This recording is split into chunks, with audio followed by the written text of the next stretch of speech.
pasó, ay Carmela, una noche el río pasó, ay Carmela. Considerado como el episodio más trágico de la historia contemporánea de nuestro país, la Guerra Civil Española, acontecida entre julio de 1936 y abril de 1939, fue, entre algunos de los análisis históricos ofrecidos, la consecuencia de la incapacidad histórica y colectiva de consolidar el proyecto democrático de la Segunda República. Apoyada por sectores civiles y eclesiásticos, la sublevación militar contra la legitimidad del gobierno Frente Populista fue el resultado de un mal enquistado en la historia pasada del país: la imposibilidad de la vieja oligarquía creada en la Restauración para asimilar el argumento modernizador de la República. La vehemencia cainita que sacudió la vida de los españoles durante los interminables 3 años que duró el enfrentamiento civil legó unas consecuencias sociales, culturales y políticas que aún hoy en día perduran en nuestra sociedad.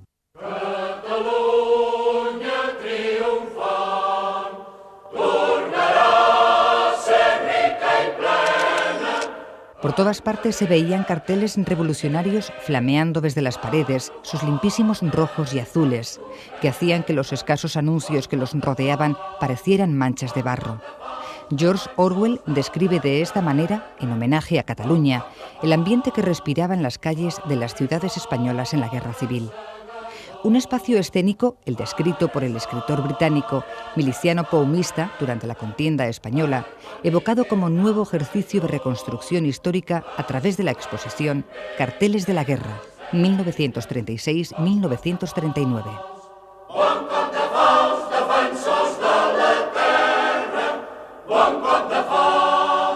Carteles de la Guerra, 1936-1939, exhibida hasta el 27 de marzo en la Sala Picasso del capitalino Círculo de Bellas Artes, acoge cerca de 300 de estos gritos pegados a la pared, denominación asignada en la época al cartel. Carteles cuya muestra es primicia en nuestro país y que pertenecen a la amplísima colección de carteles de la Fundación Pablo Iglesias, que ofrece al visitante un extraordinario testimonio de la riqueza artística del cartel habida durante los años de lucha. En realidad, la colección de carteles que tiene el archivo de la Fundación Pablo Iglesias son 2000. Aquí hay una selección. Hace tiempo que nosotros deseábamos hacer una exposición para que el público en general, los ciudadanos, pudieran contemplar esta colección que nosotros creemos de un gran valor. Hace mucho tiempo que la colección está abierta a los expertos, a los investigadores en el archivo de la Fundación, pero deseábamos hacer lo que hemos podido hacer finalmente con la colaboración del Círculo de Bellas Artes, que es una gran exposición y una publicación. Vuelven los franceses, vuelven los franceses, vuelven los franceses, mamita mía, nadie te pasa, nadie te pasa. Porque los madrileños, porque los madrileños, porque los madrileños, mamita mía, que bien te guardan, que bien te guardan. A lo largo y ancho del tiempo, durante el que la Guerra Civil Española se prolongó, el cartel compartió protagonismo con el periódico y la radio. El cartel había de adquirir entonces una utilidad como medio de información que desde los diferentes bandos en conflicto fue potenciada con prolijidad. El cartelismo de guerra no desarrolló en exclusiva una labor propagandística, sino que abogó también por una función como medio para la difusión de ideas. Hay que pensar que el cartel en los tiempos de la Guerra Civil es un elemento de comunicación, de publicidad, de propaganda fundamental. ¿Por qué? Porque la prensa, por aquel entonces, aunque tiene existencia, no tiene la difusión que hoy conocemos, las revistas muchísimo menos, incluso el tema del color, que no es en absoluto indiferente, pues las revistas lo tratan muy poco, no hay apenas revistas en color, o las que hay son en color sepia, que era lo que se acercaba un poquito al color. Obviamente no existía televisión, el cine estaba mucho menos extendido, la radio sí tenía difusión, pero tampoco con el dinamismo que podemos conocer hoy. Entonces el cartel en aquellos años es un elemento fundamental. porque se podía extender por grandes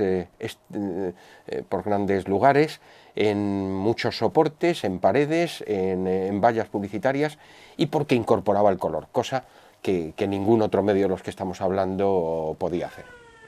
El Madrid de las sirenas que vinieron a anegar el cotidiano rumor de la ciudad, el de los obuses que bosquejaron una siniestra geografía, ese Madrid heroico del no pasarán fue el de gentes como la ilustradora Juana Francisca Rubio, Paquita, el Madrid de gentes como su marido, el afamado pintor José Bardasano, el de Nicomedes Gómez, el de Manuel Rojas, el de una larga lista de pintores, escultores, grabadores y dibujantes que desde talleres como La Gallofa defendieron la legalidad de la República.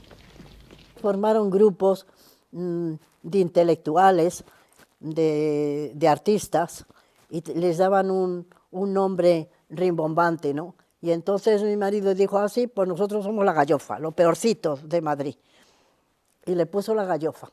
Y da la casualidad de que era lo mejor de los artistas que había entonces en España. Había valencianos, había de todas partes de España. Los fue reclamando e hizo un grupo y le llamó La Gallofa, lo peorcito. Y claro, se hizo célebre. Se hizo célebre porque de allí salieron unos carteles que eran obras de arte. Y claro, yo, como era la mujer de mi marido, pues me reclamó también para que hiciera labor de propaganda. Eso es lo que hice. Porque ya hasta entonces me había dedicado a ilustrar libros, a hacer ilustraciones, pero nunca había hecho carteles. En la plaza de mi pueblo dijo el jornalero alabo, nuestros hijos nacerán con el puño levantado. El cartelismo republicano exhibido en la muestra Carteles de la Guerra 1936-1939 corresponde a un concurrido reparto de organizaciones políticas, sindicales y sociales que se afanaron en la tarea de ofrecer voz a sus reivindicaciones a través del cartel. Desde el Gobierno de la República, transitando por el Partido Socialista Obrero Español o el Partido Comunista de España, la UGT y la CNT, hasta llegar a las brigadas internacionales y organizaciones creadas durante la contienda, se trabajó con denuedo en la creación cartelística. Y aquí encontramos pues carteles de casi todas las expresiones políticas de la época. Hay carteles sindicales, luego están los carteles que invitan a la lucha, yo creo que son a combatir por la República y por la democracia, creo que son algunos de los carteles más interesantes. Hay carteles, también me parece otro capítulo muy interesante de la cartelería de nuestra colección y que se exhibe aquí en parte, que son los carteles educativos, es decir, los carteles que nos recuerdan las políticas educativas, los carteles como he dicho antes, también de la liberación de la mujer. Bueno, podríamos encontrar, luego hay carteles, es decir, de ataque naturalmente a las fuerzas más reaccionarias. Hay una playa de temas que es muy difícil de enumerar, ¿no? Pero yo diría que durante los años de la Guerra Civil no hay casi ningún aspecto de la vida que no esté reflejada en la cartelería. Una temática pródiga en la cartelística de ambos bandos, singularmente en el de la República, fue la referida a los aspectos económicos. Las consignas en pro de un incremento de la producción y de una mayor dedicación de horas al trabajo compusieron el mensaje de un enorme conjunto de carteles.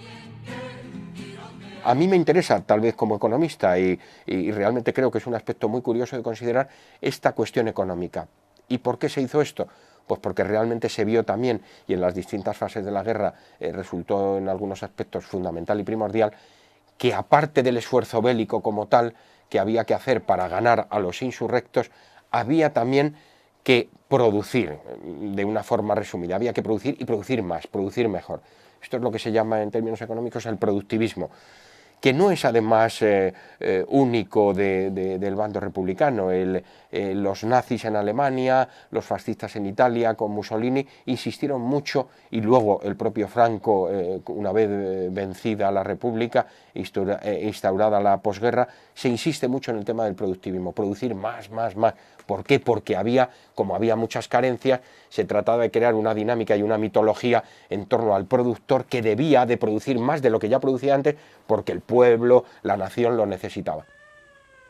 Bajo la homilía de alarmas, silbos y derrumbamientos que invadía las calles del Madrid de la época, Juana Francisca Rubio y José Bardasano recorrieron en incontables ocasiones el trayecto que unía La Gallofa, originariamente ubicada en la Gran Vía y luego trasladada al Palacio de Marc, con la imprenta, sita en la Cuesta de San Vicente. Cuando yo iba a acompañarle a él, nos decían los amigos, váyanse por la sombra, y daba la casualidad de que es que por el sol caían los obuses. Daba esa casualidad, pero había un dicho en Madrid que decían, iros por la sombra. Había un dicho, nosotros nos íbamos por la sombra, porque por el sol, la cera del sol, caían obuses, cada minuto, un obús. Desde muchos sectores ha sido señalado el hecho de que el cartelismo republicano respondió a un auténtico arte de vanguardia. Una miríada de pintores, dibujantes, diseñadores y grafistas apostó por una creación gráfica de vanguardia que se fusionó con el ideario político de los resistentes. El arte y la acción compartieron entonces referencias bajo el fragor del instante común. Como consecuencia, el perfil del artista y el del agitador intercambiaron sus adjetivos definidores con reiterada frecuencia. Ocurre una cosa que es bastante curiosa. Efectivamente, estamos en un momento en el que hay unas vanguardias artísticas en Europa y se expresan perfectamente en esta colección de carteles. Tenga usted en cuenta que aparte de los grandes cartelistas y los grandes artistas conocidos, pues la mayoría son personas que no conocemos. Eran extraordinariamente jóvenes, participaban de los movimientos, es decir, más vanguardistas del arte gráfico y de la cartelería de aquellos años y, es decir, colaboraron con las instituciones más importantes, desde el gobierno a los ministerios, al ejército, es decir, eran gente extremadamente joven, pero que recibían encargo de instituciones muy importantes, muy decisivas y en momentos tremendos, en momentos de gran dramatismo, de gran tensión, en la que se jugaba mucho. Ahí se produce una relación entre las instituciones republicanas y los artistas más jóvenes que tiene muchísimo interés. El diseño gráfico de la década republicana se limitó a acompañar la ruptura social que se produjo en España y con su impertinente experimentalismo fue a un tiempo vanguardista y popular, desempeñando una función social y estética tan benéfica como insólita. Conviene tener en cuenta que en España había un caldo de cultivo, estéticamente hablando, de primer orden, es decir, los años 20 y 30 eran en España y hubieran podido seguir siendo, posiblemente de no haber tenido este terrible hecho, unos años en que el cartelismo español, los diseñadores, dibujantes, ilustradores españoles estaban, a mi juicio y a juicio de muchas personas, muchos estudiosos del tema, en primera fila, en vanguardia de todo lo que es la ilustración mundial. Aunque buena parte de la producción cartelística de guerra fuese anónima, Carteles de la Guerra 1936-1939 reúne a una pléyade de artistas, diseñadores e ilustradores de prestigio que, como en los casos de José Bardasano, Josep Renau, Tono y Mauricio Amster, entre otros muchos, conformaron la lista de artistas activos en las sucesivas capitales de la República. El archivo de la Fundación ha hecho un esfuerzo muy grande para documentarlos y para conocer los autores, porque, claro, anónimos en realidad no había ninguno, todos tenían un autor. Lo que pasa es que hay artistas muy conocidos, como Renau, creo que Renau o Bardasano son los más conocidos, hay otros como Pujol, como Monleón. Hay una nómina muy grande de artistas, entre los que cabe situar incluso al propio Miró, que hizo también cartelería para la guerra. Yo creo que la inmensa mayoría han quedado anónimos, por desgracia, porque no se han documentado, pero todos ellos son grandes artistas. Desde el bando insurgente también se propició una producción cartelística, aunque con la rémora de saberse inferiores en la cantidad y el talento. La mayoría de los artistas, ilustradores y diseñadores se mantuvieron leales al gobierno de la República, acontecimiento que determinó la menor profusión de la cartelística nacional. Prácticamente la totalidad de los antiguos ilustradores, que existían hasta ese momento, estuvieron del bando, se mantuvieron en el bando republicano. Entonces, tal vez el más afamado de los ilustradores, que además en tiempos de la República fue un hombre con un contenido social y un dibujo y una ilustración bellísima y de gran fuerza y contenido social, fue Carlos Sáenz de Tejada, que es de los que más se dedicó al cartel publicitario nacional. Entonces, bueno, pues esta gente, hubo también mensajes, pero insisto, cuantitativa, y yo diría que cualitativamente lo hicieron en mucha menor medida. A lo mejor se pueden destacar incluso hechos curiosos en parte de la cartelística, como se observa que se acogen, sin darse cuenta, pienso yo, lógicamente, a imaginerías muy queridas al bando sublevado, como era el poner las banderas de todos los países del eje y la bandera española que estaba comenzando a surgir, decir viva España, pero sin embargo representar la alegoría de la República. Entonces yo creo un contrasentido que a veces aparece en esto, al signo de viva España o bajo la palabra de viva España, muy del bando alzado, pues sin embargo luego aparece la diosa República con la corona almenada, que era típica de la República. El avance de las tropas sublevadas obligó a mudar de residencia al gobierno de la República, de Madrid a Valencia, de Valencia a Barcelona y de Barcelona al país del exilio. Un peregrinaje compartido por cerca de 500.000 de españoles, entre los cuales se hallaban Juana Francisca Rubio y su pequeña hija, obligadas a atravesar los nevados puertos pirenaicos en condiciones extremas. Un triste destino para Paquita y su hija, con posterioridad agravado al tener conocimiento del internamiento de su marido en los improvisados campos de concentración de las playas del sur de Francia. Mi marido había estado becado por la beca del Conde de Cartagena, habíamos estado en Bélgica, en Holanda, en Francia, y en París hicimos amigos. Pues yo me fui hacia París. Y nada, pues eso fue todo. Si todo fue muy sencillo. Ahora, el ir con una niña pequeña, sin familia, sin nadie, porque en una evacuación de guerra es terrible. Yo no se lo quiero ni a mi peor enemigo. Es terrible, todo el mundo mira por sí, por salvarse él. Y yo lo pasé muy mal. Con la clausura de la Guerra Civil Española y el ascenso de la dictadura franquista, se sustrajo de nuestra historia el alumbramiento de una generación de artistas que, sin duda, hubiese tomado aposento en la cumbre de la creación gráfica europea. Este hurto artístico impide en la actualidad referirse a nuestro país como una potencia de primerísima fila en el concierto del diseño gráfico internacional, y sí hablar de una generación robada de artistas. Lo que no continúa es el movimiento artístico, es decir, ese efectivamente no hay más que ver. El esplendor gráfico y artístico de esta exposición con lo que era el grafismo, la cartelería de los años 40 franquistas, ¿verdad? O sea que supongo que muchos artistas emigrarían, sin duda. Algunos se quedaron, además algunos está documentado, trabajando como pudieron, pero lo que ya no se mantuvo es este fantástico florecimiento que a uno le hace pensar lo que hubiera podido dar de sí en el caso de que la democracia y la república no se hubieran interrumpido, sino que hubieran seguido su curso normal. Después de su estancia en Francia, la familia Bardasano, de igual manera que gran parte del exilio español, adoptó como destino la América de habla hispana, singularmente el México de Lázaro Cárdenas. El entusiasmo y la hospitalidad exhibidas por el pueblo mexicano motivaron la reanudación de la actividad profesional de Juana Francisca Rubio y José Bardasano.